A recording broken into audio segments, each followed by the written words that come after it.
This week, we tackle some of the dustiest outback roads we've been on and take you to one of Western Australia's most fascinating ghost towns. We wander through an incredible museum, explore a home designed by a future US president, and walk the silent streets of a town that was abandoned almost overnight. Then it's back on the road, where we discover a stunning free camp in the middle of nowhere. Let's just say the locals rolled out the welcome mat and were a little too friendly. I think that'll be the thing that drives me out of here in the end. And just when I thought Jess had found me the perfect outback brewery, it turns out it wasn't quite the cold one that I was hoping for. We've headed out on one of those lovely little fun Jess detours. I wouldn't call it a Jess detour. What does that sign say? Brewery. It's a big one, full of gold rush history, unexpected stops, and a few good laughs. The sign on the tap says it's pretty potable, but Drinking water for burns. stick around, you don't want to miss it.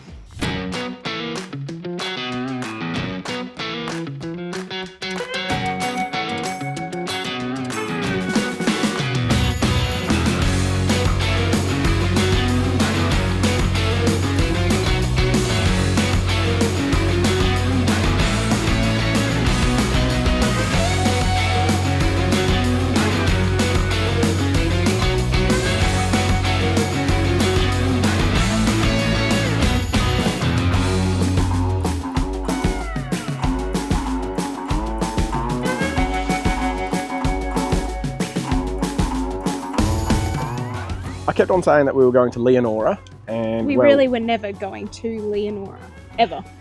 We are going tomorrow probably, or the day potentially. Your directions just got a bit out of whack. after. So we're in Gwalia.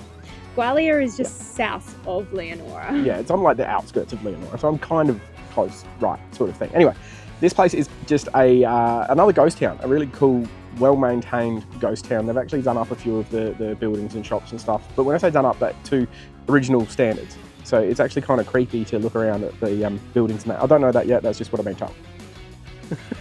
Anyways, we've pulled into this 72-hour free camp, which is actually just, look, it looks really, really nice. It's a great view over the township, you know, it's like the old town, ghost town is down through there. Back behind us here is Hoover House and the museum and stuff like that. So that sounds really good.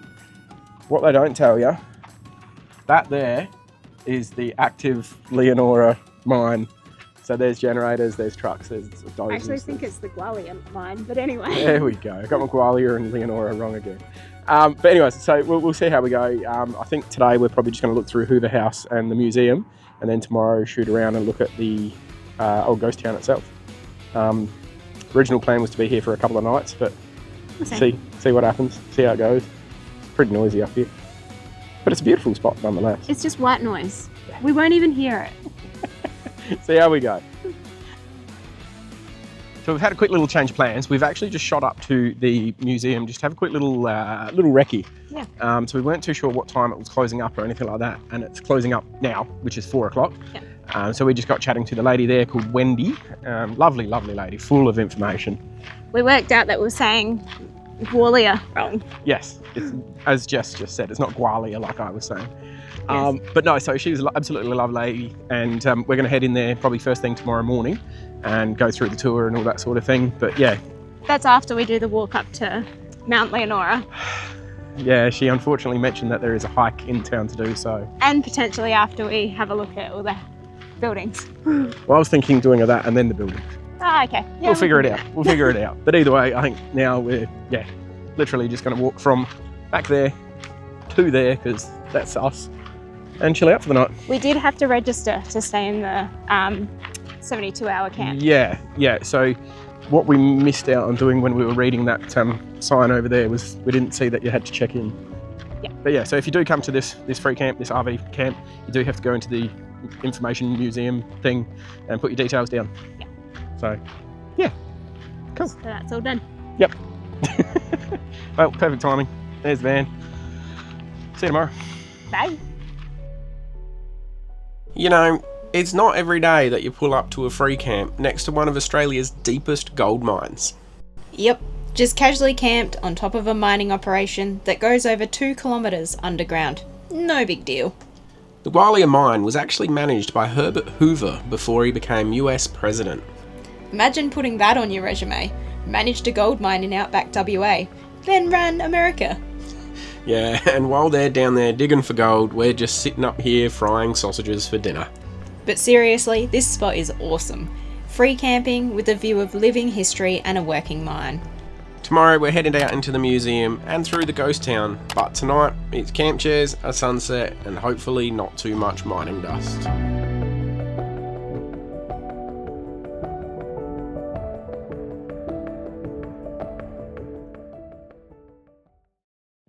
The next morning we were up bright and early for a big day of exploring, and our first stop, of course, was the Gwalia Museum. Perched on the edge of the historic Sons of Gwalia mine, entry is by donation, and for an extra $2 you can grab an audio guide that brings the site's 60 points of interest to life. As you step inside, you're greeted by the original mine officers, now transformed into a treasure trove of artefacts, photographs, mining equipment, and personal items that paint a vivid picture of life during the Gold Rush era. One standout is Western Australia's very first passenger tram, which ran between Leonora and Gwalia from 1903 to 1921. Covering roughly 4 kilometres, it provided a vital link for workers and locals moving between the towns.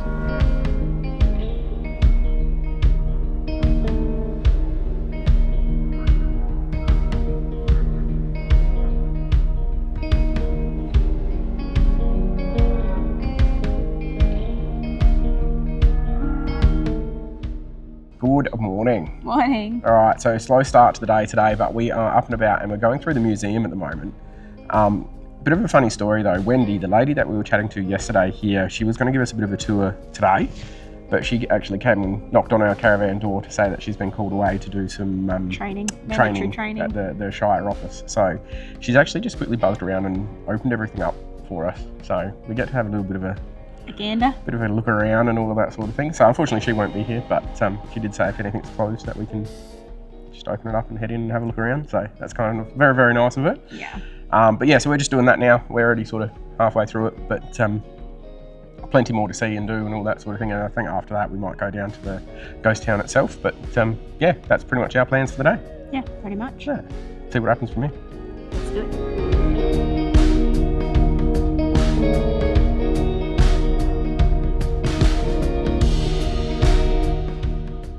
Stepping outside the museum, you're greeted by towering relics that echo Gwalia's golden past. The most striking is the timber Incline headframe, constructed between 1896 and 1898. It's the only surviving large timber Incline headframe in Australia, and one of the few remaining worldwide from the 19th century. In 1912, it was extended to a height of 19 metres to accommodate a new steam winder. That winder, a Fraser and Chalmers steam-powered engine, was installed in 1913. Manufactured in Kent, England, it was rated at 1,000 horsepower and capable of hauling at 1,500 feet per minute. Remarkably, it operated right up until 1963, making it the last working steam winder in Western Australia. Today, it's one of only 3 remaining in the world, a rare and powerful example of early mining technology.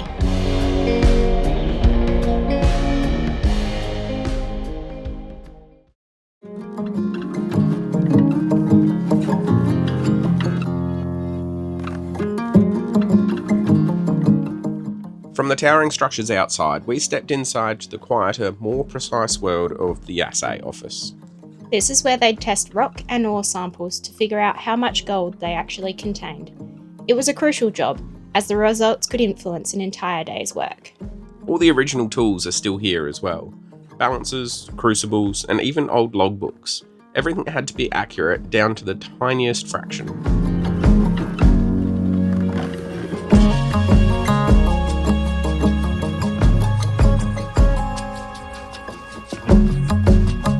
Right next door is the old administration office. This place would have been buzzing with engineers, clerks, and managers, keeping the whole mine running smoothly. Inside the administration office, you'll also find old maps, ledgers, and typewriters. It's a reminder that behind every small shift underground was a mountain of planning above it. It's easy to forget just how much went into a place like this. Gwalia wasn't just a gold mine, it was a well-oiled machine built on precision, paperwork, and people.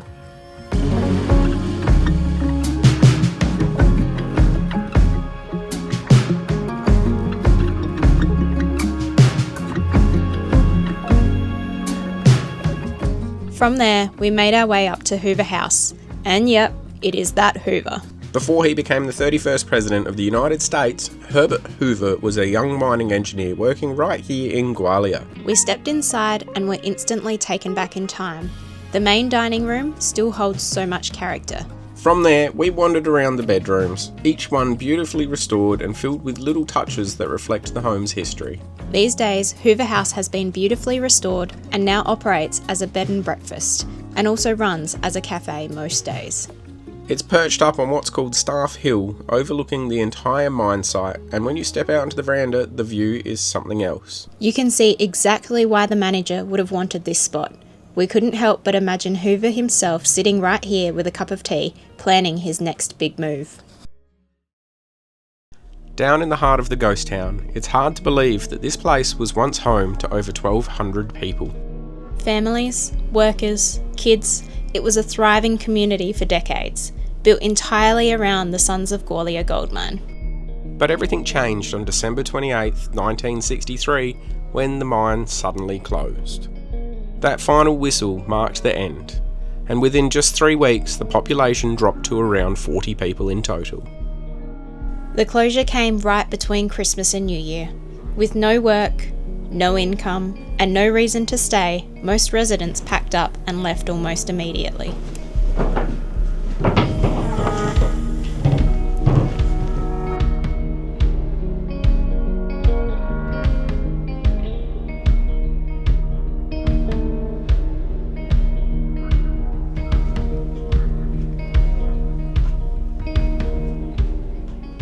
Many residents headed for Kalgoorlie, where mining jobs were still available.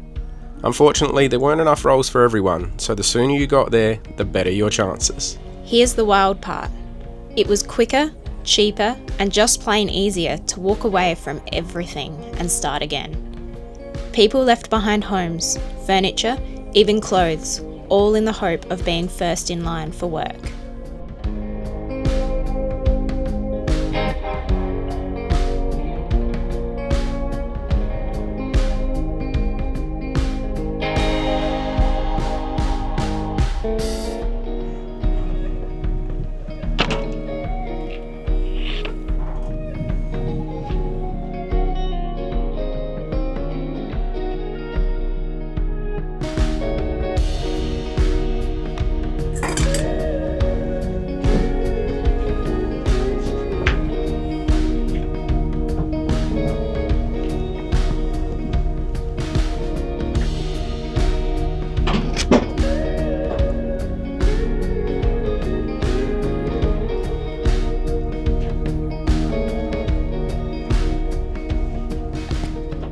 That's why the town feels so frozen in time. It wasn't slowly abandoned, it was left, almost overnight. And walking these streets now, it's impossible not to feel the weight of that history. It's like the town is still holding its breath, waiting for everyone to come back.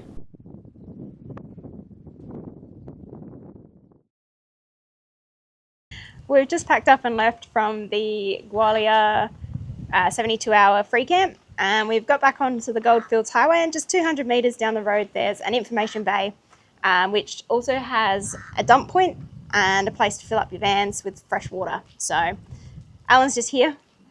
Morning. Freshly filling up our tanks. Yeah, so I had a quick little taste of the water and it tasted okay, but I have jumped on Wiki as well, and everybody that's reviewed it on Wiki has said that it's perfectly good drinkable water. So sometimes you just got to take the gamble, but it should be fine. We hope.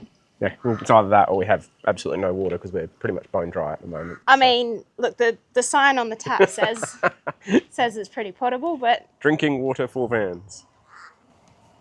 yeah, no, sure, we'll see how we go. Yeah. If it's any good, we'll let you know. And if it's not, you'll find out because we won't be doing anything. We'll be sitting inside the van being sick. Valid.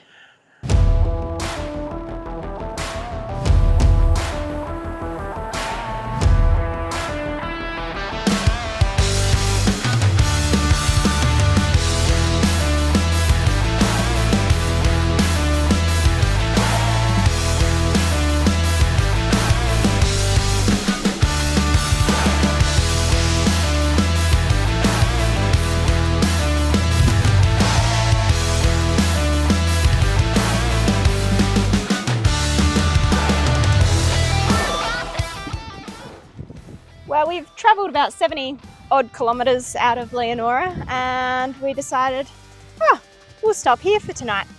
We were actually headed somewhere else completely, but this popped up on Wiki and you could see it from the distance, and we thought, let's go take a closer look. We rocked up, as Jess said. What is it, the Breakaways? Breakaways. Yeah, 70 something k's outside of Leonora, a place called Breakaways, and yeah, just a beautiful looking spot. So we're just going to pull up here for a couple of days and do not a lot. A couple of days? I don't know. Who knows? Depends, these flies are getting pretty sticky, so. It's a bit windy, but the flies are still sticky, right? I think that'll be the thing that drives me out of here in the end, will just be the flies, but I don't know what you're talking about. beautiful spot. It's pretty. And it's quiet. Yes. Quiet is nice. Quiet is very nice. All right, let's get this van set up. All right.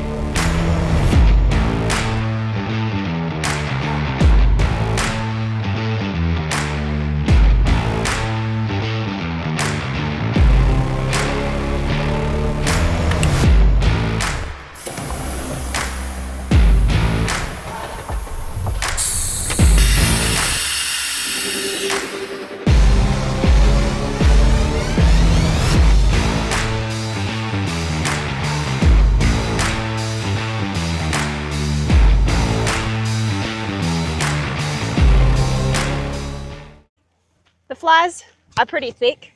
How are you going there, Alan? These flies are absolutely next level.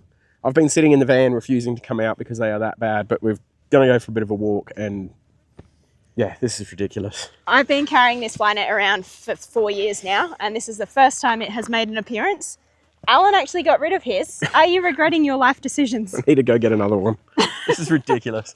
Maybe if I just keep walking, they'll leave me alone. No, it doesn't work. Nah, it's not working. There's more of them. As it turns out, that without a fly net, Alan couldn't hack the flies, so the walk was very short-lived, and we decided to head back to the safety of the van.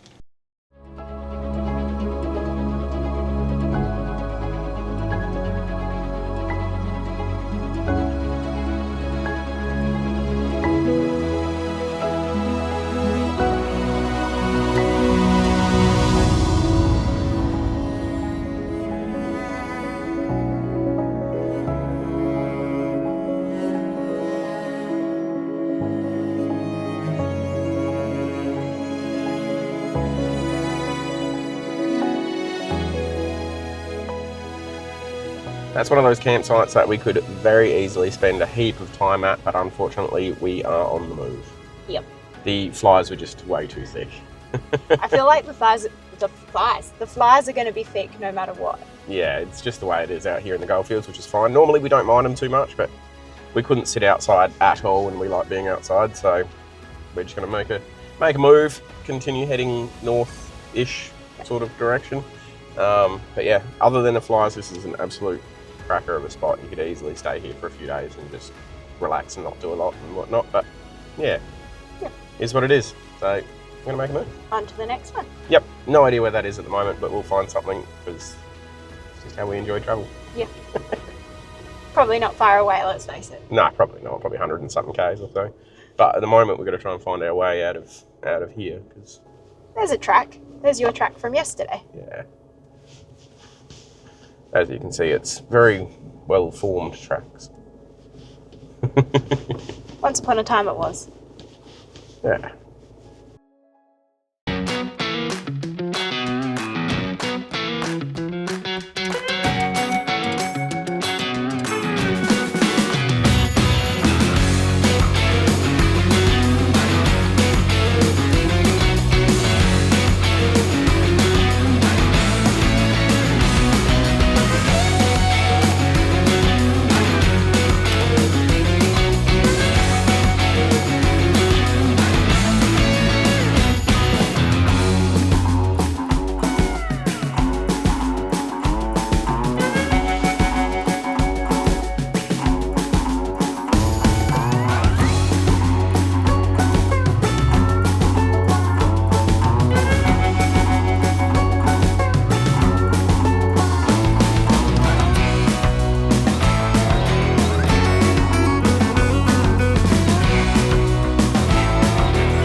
headed out on one of those lovely little fun Jess detours. I wouldn't call it a Jess detour. What does that sign say?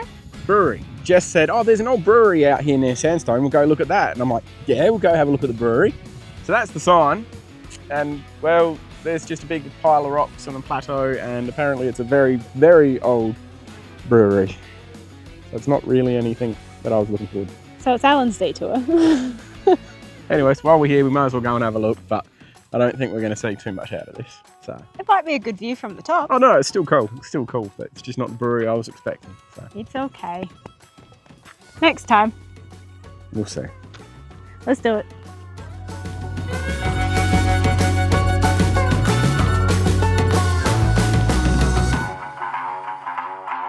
Since when do breweries go into caves? So the beer was brewed up on top, Oh. on the top level. They had water and all that pumped up to the top level. And then when it was all finished, they brought it down and stored it in here because it was nice and cool compared to outside. Ah, that makes sense. So this is the old storage cellar. The cellar. Yes.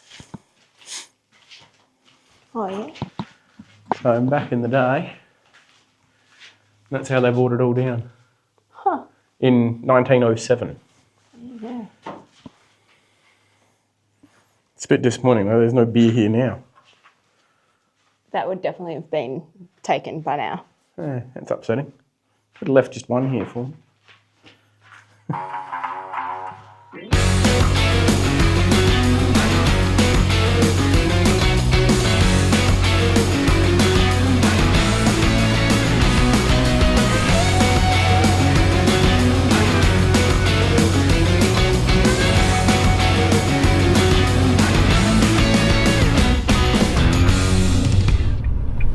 In 600 metres, your destination will be on the right.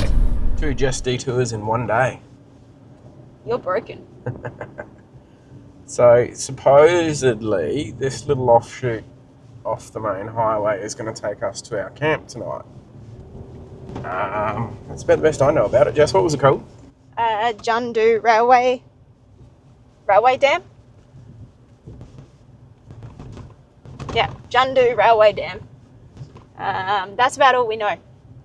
That's more than I know. I wouldn't have a clue where we're going. This might be the worst Jess detour yet.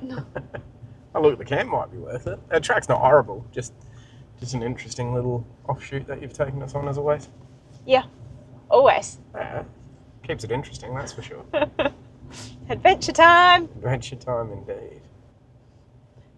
This doesn't look like a road, it looks more like a creek bed. Yeah. Thankfully the trees aren't too bad, so But hey, the dam looks cool. I can't see anything. Well, there's rock wall just there. It's just a pile of rocks, mate. Yeah. But there's a campfire, so... Yeah, which we can't have because it's still the wrong time. Oh, look at that. Hey, look, there's an actual road. There's a beautiful graded road over there. Oh dear. Yes. Oh, hang on, we're going to go this Oh. way, I reckon. Yep.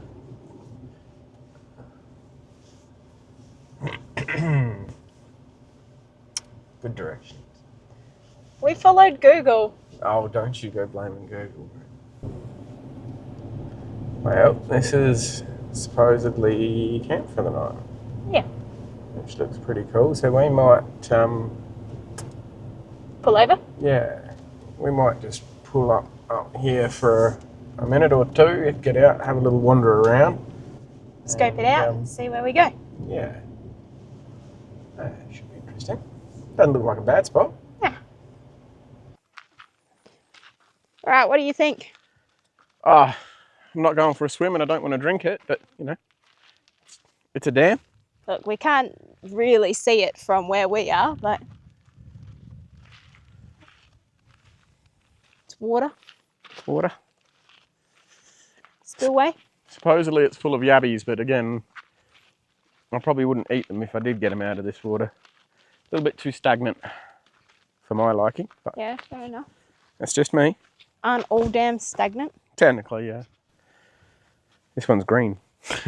Yeah, true. That, unfortunately, was a little bit of a washout of a night. wasn't so bad. The road looks like it's still dry.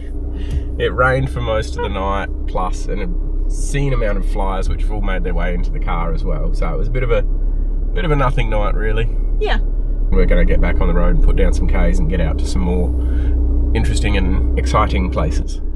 That's news to me, but I don't know where we're going, to be honest. I do. There you go. He does. Yeah. That's a change. But for now, I've got to find our way out of here that Jess got us into yesterday. We could just backtrack, or we could take the main road. Well, that was the backtrack over there. That was where we came in yesterday. So I'm thinking we go this way and see where we end up. Why not? Yeah. Why not? Why not indeed? Well, we hope you loved this episode, but you'll have to come back next week to find out where we are heading. We visited a very large rock, got stuck in some horrible weather,